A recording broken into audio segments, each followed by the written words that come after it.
Hi,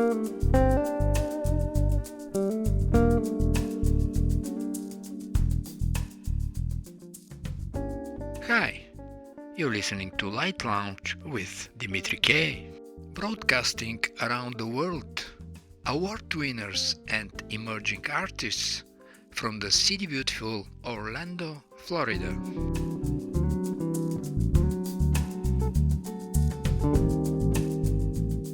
Salvador Dali never lacked self-confidence. His flamboyant style and eccentricities were fundamental to his public persona, and he often declared himself the greatest artist of modern times. Every morning, upon awakening, he famously said, "I experience a supreme pleasure, that of being Salvador Dali." And I ask myself, wonderstruck, what prodigious things will he do today? His public image often distracted from the fact that he was an artist of incredible talent, and Dali talked about art and life in a very meaningful manner, while never self-effacing. He admitted that, like anyone, he made mistakes, never tried to correct them, he wrote. On the contrary, rationalize them, understand them thoroughly. After that it will be possible for you to sublimate them. Well, many artists start with self-confidence, flamboyant style and eccentricities, but at the end of the day, what matters is what meaningful art they will produce. And speaking about art and music, let's see what prodigious music is coming with our musical guest tonight. Whoa, whoa, yeah! Andy Mitran, musician, composer and producer, he has been on the show many times in the past. Last time especially memorable with his collaboration with Al Jewar on the Precious Stones album, now with a solo record, More Now Everywhere. Welcome to Light Lounge with Dimitri K. Andy. Hi, Dimitri. It's great to be back here on the Light Lounge with you and all of your listeners. I'm pleased to be able to be here, and I'm eager to share my new record, More Now Everywhere. Great to have you on the show, Andy. Let's start with listening to Shape Shifting.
We just listened to the shape-shifting first tune of the album, very sensuous, elusive and transcendental, as if you tried to keep a scoop of water in your palms. It is shifting away from your fingers. You either have it and you don't. Is that how you felt when you recorded it? Well, that's certainly the effect I wanted to have, Dimitri. But it doesn't feel like that at the beginning. I put these pieces together, one instrument at a time, and this one perhaps I started with a synth pad and then added piano and then wrote a few of the phrases and then looked for another sound, another instrument to continue the melody, and another, and pretty soon the tune was evolving and the shape was shifting. Exactly what we mentioned at the beginning of the show. No matter how flamboyant or intentional is the artist, what matters is what's happening at the end. So it is the effect I want, but it didn't feel that way at the beginning, and it becomes that as I go. I didn't think of this song was going to be called Shape Shifting, but the result that emerged as I worked on it and as the song started to feed back to me what it wanted to do and where it wanted to go, it started to feel like shape shifting and certainly ended that way. It is one of my favorite pieces, so I appreciate what you said about it, and it was exactly what I'd hoped you would feel. I guess the listeners would feel the same. Listening to Ocean and Sky.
Ocean and Sky, another subtle, fluid and delightful piece of music, exuding charm and hidden intensity.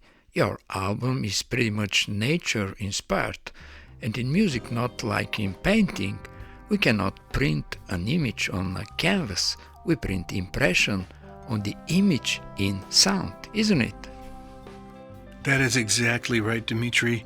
An oil painting, you perceive it in one moment. You open your eyes and there it is. Whereas a piece of music evolves over time, and we paint with time, and you don't really see the full picture until you've gotten very far into the piece and it's grown as you perceive it. It's grown in your perception. This piece, though, to me, occupies a special place because it is very warm and I feel very expansive, but it's also very powerful.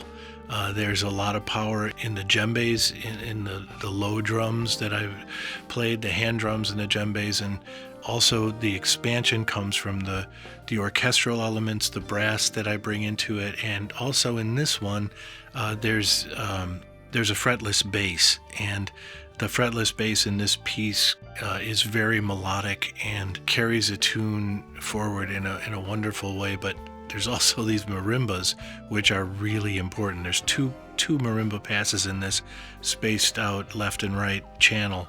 So they interplay with each other and create a sonic clarity that is complemented really well with the expansion of the orchestral brass and the rooting of the drums. So this piece is a very special one, and I hope your listeners enjoy it. I believe the listeners are already enjoying it. And as a producer, musician, and performer on this entire album, what is the significance of the album's title? Well, I was sitting with a good friend just the other day. He picked up the record, I handed it to him. He looked at it and his brow kind of furrowed a little and said, "What does this mean?" Well, to answer that, I have to go back a little bit and talk about the heart of this album, which was inspired in large part by the work of Eckhart Tolle, the famous author, whose writing has had a profound impact on me.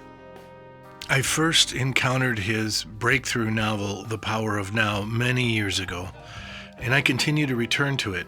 I revisit all the time, mostly because I need to. I find it is a great rebalancing for me whenever I find myself feeling out of balance. His perspective is simple and powerful. The present moment is all we ever truly have. More now everywhere is my way of exploring the many dimensions of that now. It's not always easy to achieve being very present and in the now, but it feels different depending on when that is. Sometimes it feels expansive, other times solitary. It can be peaceful or searching, it can be luminous or very still. That feeling shifts depending on how and when I'm able to access it. My hope is that you'll take this music with you into your own quiet personal spaces and allow it to accompany you there. These pieces aren't meant simply to be listened to, but to be inhabited. I hope they carry something meaningful for you. Well, finding truth and light, a journey to your deepest self, obviously, is the background of your album. Listening to Memory Road.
You're a longtime musician, obviously remembering the stages the music industry went through. Vinyl, CDs, cassettes, iPod, and nowadays mostly streaming. How that affects you and at what timeline you felt more comfortable? Well, that is really an interesting question. When did I feel more comfortable? And I guess, there's been different phases and I felt different levels of comfort at different times. But early on, I was a drummer and I just played drums. And the instruments that were in the bands that I was in were the same as the instruments that were played by other bands for the 30 or 40 years before. And so it was just a matter of taking those same instruments and being creative and finding ways to be excellent with those instruments. So it's kind of, there was more known, and it was a more known entity, and we had a chance to grow expertise in our specific instrument more, I'd say in the 70s. And once the 80s came and synths started to evolve and drum machines and samplers came around, then things changed, and it was very exciting because this was a new place and a new unknown. But we never got the chance to really develop the level of expertise in those new technologies, because within a year or two, they changed radically again, and we were thrown into that. So, so we didn't get to be as excellent in the 80s with our instruments as we did in the 70s with the traditional instruments. Same for every time periods it's followed. The tools that we have now, that I'm using now, I would have laughed if you told me that I would be able to do what I'm able to do today. These tools do magic. I wouldn't have believed it possible. It was like science fiction.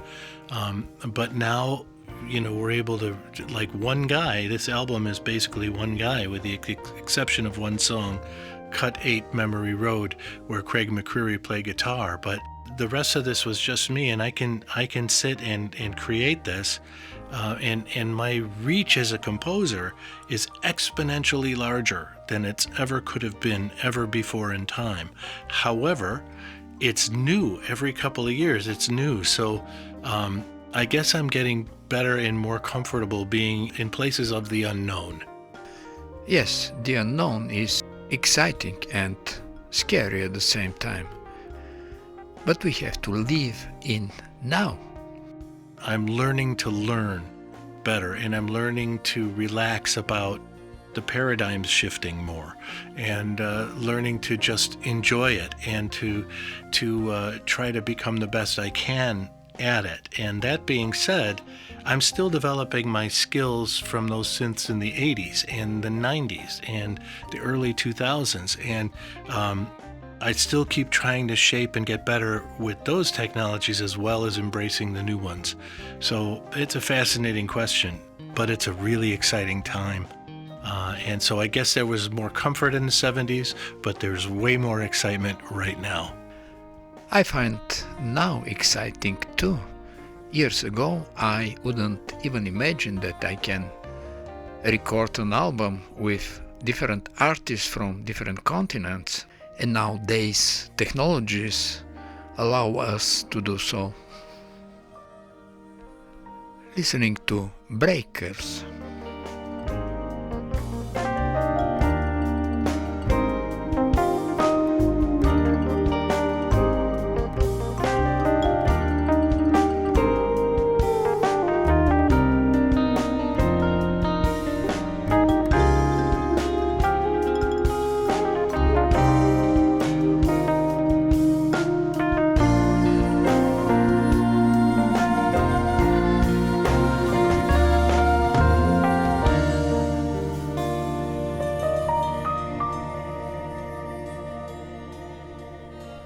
Andy, tell me how one working day in the studio looks like for you.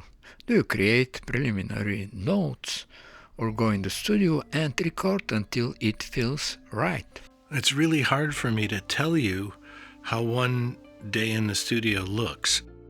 There's so many different facets of what I'm doing. If it's a writing day, there's still many different ways that I can start that. Sometimes I start writing on a synth, like an electric piano, sometimes an acoustic piano, sometimes I'm writing on marimba. If I'm finding that I'm not feeling inspired with the piano, I will change to marimba, where there's two mallets, and then there's this. I can apply the skills I have as a drummer to find rhythmic interest, and that leads me to another place. So I guess it's wherever the inspiration is when I'm sitting down to write is where I go, and that can be different from day to day. And then there's all these different facets of production. I got a new piano a couple years ago, which is a Yamaha disc clavier, which is a piano that I can play, and it sends MIDI to my computer while I'm playing it. So once it's in the computer, it can be edited and changed as the piece grows, and then I can play it back on the piano and then record it. But to make it sound great, I run 6 different microphones on the piano to get the best sound possible that I can get in my facility, and the piano performance has to be edited a certain way so that the sustain pedal doesn't thump and that the dynamics aren't out of hand and all of this stuff. So there could be a whole day just working on piano tracks. And then there's, if I'm playing drums, that's a whole different day. Just setting it up, getting 13 microphones on a drum kit, sussing all that out and making sure that all works, and then being a drummer for a while. And then, so that's a very different kind of day. And this song, Breakers, is one of those. There's only 2 songs on the record where there's a proper drum kit, and Breakers is one of them. So I experienced that with this tune.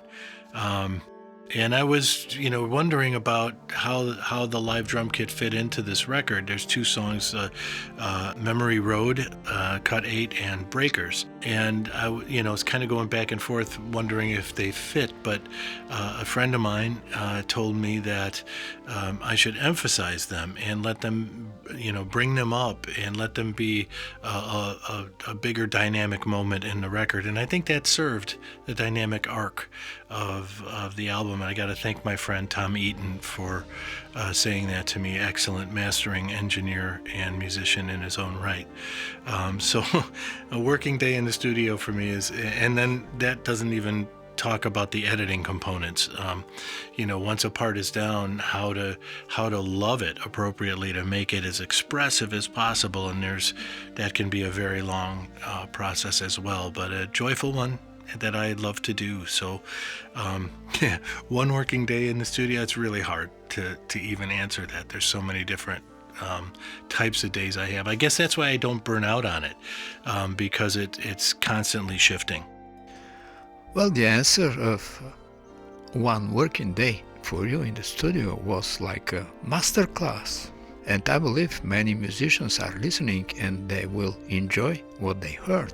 Thank you. I double-checked with you to make sure that the next title is pronounced well, Isolada.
Your previous album was with Al Jor. This one is solo. Is there a dream team you'd like to work with on your next production, Andy? It's funny you ask about Isolata, and you did get the spelling right, Isolata. Sometimes you start every piece and you have to name it. So it was a working title, but it felt like, alone, isolated. And I thought it was an interesting word, but it was a made-up word. And I found out later that it did mean that in other languages. So I let the tune be called Isolata. But you're asking about, who a dream team that I'd like to work with on my next production, and that next production is already underway. It's a new album with Al Jewer.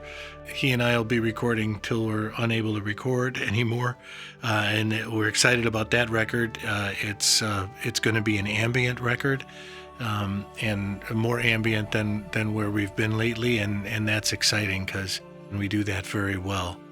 And the tunes are great, so I'm excited about those. I have worked with wonderful, great players and heroes of mine, and people I never thought I'd get the opportunity to work with. Miriam Stockley, Tony Levin, Hans Christian, just great, fantastic players. But I'm at a phase right now where I'm really enjoying finding and working within my own expressivity, and developing my own sounds and finding out what that sounds like. And with the result that I achieved in this record, I'm very, very happy with it, and I'm eager to explore that more. I'm pretty sure creative people like you would never stop to reinvent themselves. And as a multi-instrumentalist, what do you consider to be your voice, your main instrument in your recordings? My voice is always something I'm searching for.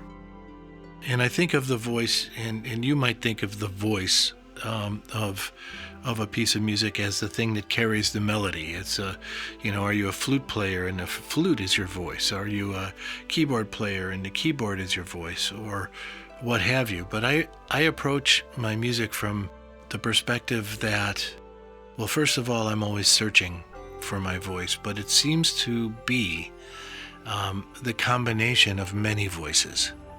I like to weave together many fragments of many different instruments to carry the melodic thread of a piece. So the pieces are very complicated weaves in many ways, and I think this album is a great example of that. The melody in any one of these pieces is a great example of the weaving. I may start with a piano motif that transitions very seamlessly into a marimba motif that goes into a guitar and then ends up in a flugelhorn. And all four of those together make one contiguous piece of melody. So that creates an interest for me and helps me be more expressive. But it's always... I'm always searching for a synth that's more expressive, or some other way to bring more emotion. In my mind, there's really nothing more expressive and passionate than a human voice. So I'm always looking to find instruments that can get closer and closer to that. And in lieu of that, I find myself creating these complex weaves that help me create that interest and expression that I'm looking for. From what we heard so far, we found multi-layered expression. Congrats for that.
And now, with the title The Last One, let's wish Andy Mitran success with his album More Now Everywhere.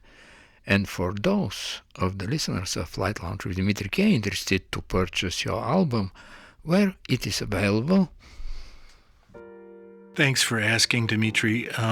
Anybody who's interested in buying this album or downloading it can find it at andymitran.bandcamp.com. That's ANDYMITRAN.bandcamp, BANDCAMP.com. And when you're there, please follow me, and then you'll be able to hear when there's a new record coming out, and you'll get special email messages and learn about new things that are happening. So thank you again, Dimitri. I appreciate the invitation to be here, and I'm so glad to be able to present this music to your listeners. And thank you all out there very much. You're very welcome, Andy, and wishing you good luck.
Life is better than listening to a commercial radio station playing endlessly a few resembling songs. If you feel that way, you came at the right place. Light Lounge with Dimitri K plays the best award winners and independent artists around the world. Those who have listened to my shows throughout the years know that I like science, and many times I quote scientific books. I find parallels between music and science. I recorded my new album Shades of Elegance with musicians stretching all over the world. Maybe this interconnectedness was a reflection of the universal quantum field's entanglement.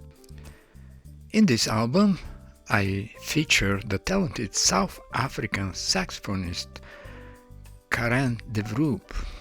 Different artists took part in different tunes. Here is the title tune, Shades of Elegance. On the sax, as I mentioned, Karen de Vroep.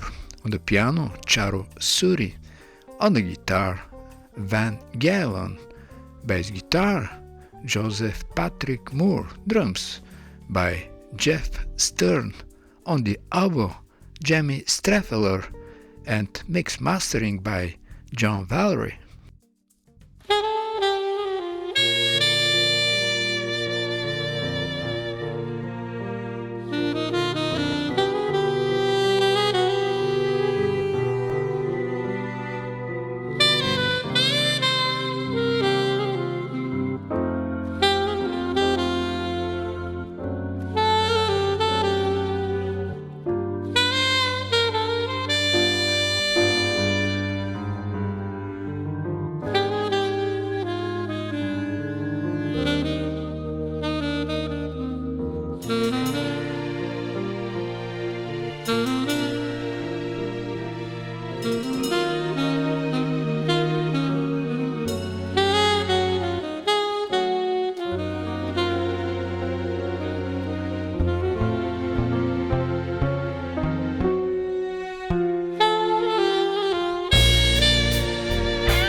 On the next tune, Set of Emotion, on the piano is the talented John Giannoni.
Next tune is called The Lost Gardens. This time around on the piano is Alvin L. Giles.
On the eloquence of glance, John Giannoni, and this time around, on the accordion, the artist Zuppe.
On the title Stone Beach, we have Russ Hewitt on the guitar, and on the cello, Rem Schumacher.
And on the last tune, called Cross Atlantic, we have a guest pianist, Vivian Feng Liu.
You're listening to Light Lounge with Dimitri K. It's time to say goodbye, and remember, hesitation is temporary, music lasts forever. Most of the artists you heard on this show are independent artists. And if you like some of them, you can Google the name and find them on Spotify, iTunes, Amazon, and the rest of the digital media, and that would be a great support for them. For any comments, suggestions, and feedback, please email me at kopublishing@gmail.com. I'm Dimitri K, broadcasting from the city beautiful Orlando, Florida.